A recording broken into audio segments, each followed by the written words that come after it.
en şirin payım oldun. Sen benim hem ulduzum hem de ki ayım oldun. Sen gelen günden ömrüme fesiller bahar oldu. Gelişin muhteşemdi, gidişin olmasın hiç.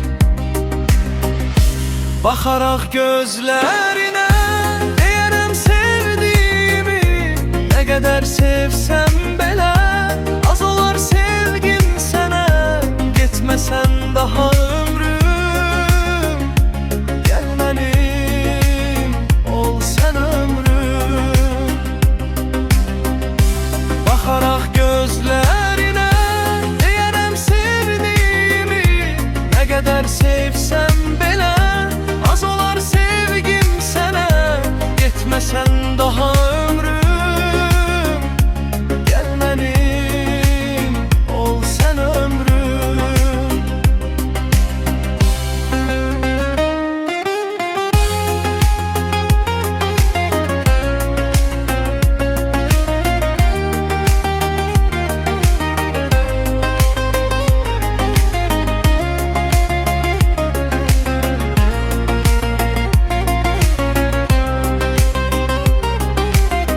Saçların bir deryadır,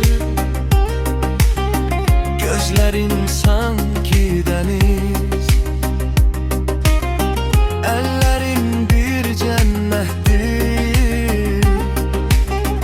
yanağın aydan deniz. Sen gelen günden ömrüme fesiller bahar oldu. Gelişin muhteşemdir, gidişin olmasın hiç. Bakarak gözlerine diyerem sevdiğimi, ne kadar sevsem bile az olar sevgim sana. Gitmesen daha